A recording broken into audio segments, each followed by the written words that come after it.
Apakah Dajjal itu proyek teknologi? Dalam berbagai hadis Nabi, Dajjal digambarkan sebagai makhluk yang luar biasa.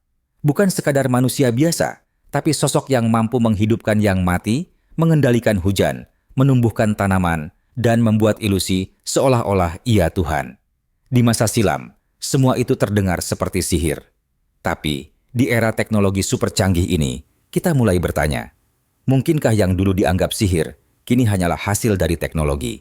Bayangkan, seorang tokoh masa depan, dengan akses penuh pada kecerdasan buatan, satelit cuaca, modifikasi genetik, dan deepfake visual yang bisa menipu mata manusia. Dia mampu menciptakan hologram yang bisa menyentuh, rekayasa tubuh yang membuatnya tampak abadi, serta kendali penuh atas informasi dunia.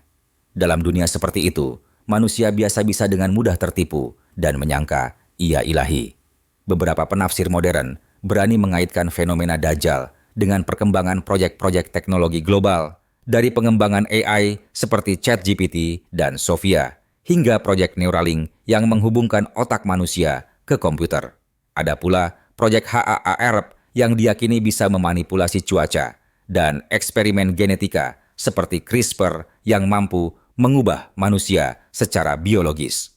Apakah semua ini sekadar pencapaian ilmiah atau bagian dari sesuatu yang lebih besar? Hadis juga menyebut bahwa Dajjal memiliki satu mata yang dominan. Simbol mata satu ini sangat dikenal dalam dunia konspirasi sebagai lambang kontrol global. Dari logo perusahaan hingga institusi keuangan dunia, simbol ini sering muncul. Apakah ini kebetulan? Atau sengaja dimunculkan sebagai pengingat akan sesuatu yang akan datang?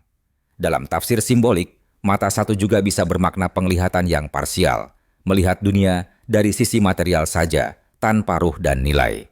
Lebih menarik lagi, hadis menyebut bahwa Dajjal tidak bisa masuk ke Makkah dan Madinah. Kedua kota suci itu dijaga oleh malaikat dan spiritualitas tinggi.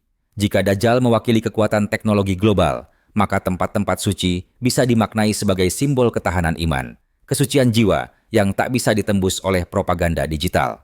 Ini menyiratkan bahwa benteng terakhir umat manusia bukan teknologi, tapi keyakinan dan nilai-nilai luhur.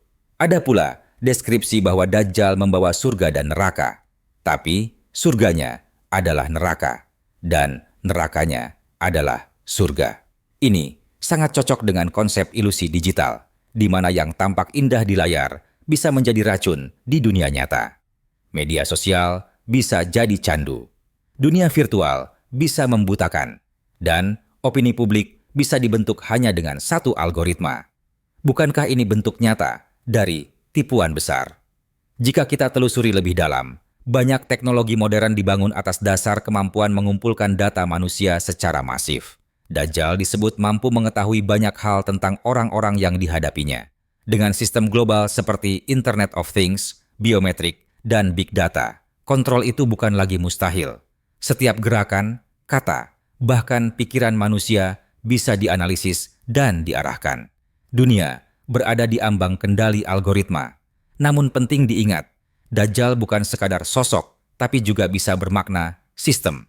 Sebuah tatanan yang menuhankan manusia, menggantikan nilai ilahi dengan materialisme, dan menjadikan teknologi sebagai agama baru. Dalam dunia seperti itu, manusia tidak lagi mencari kebenaran dari wahyu, tapi dari mesin pencari. Takdir bukan lagi kehendak Tuhan, tapi statistik dan prediksi software. Meski demikian, agama tidak menyuruh kita takut pada teknologi. Islam mendorong ilmu pengetahuan, tapi juga menekankan etika. Justru tantangan akhir zaman adalah menjaga kemanusiaan dalam tengah lautan kemajuan. Bukan teknologi yang berbahaya, tapi ketika ia digunakan untuk menipu, mengendalikan, dan menyingkirkan Tuhan dari pusat kehidupan. Maka, pertanyaannya bukan lagi, apakah Dajjal itu proyek teknologi? Tapi, apakah kita sedang disiapkan untuk menyambutnya? Dan yang lebih penting, apakah kita siap mempertahankan iman ketika segalanya bisa dipalsukan secara ilmiah?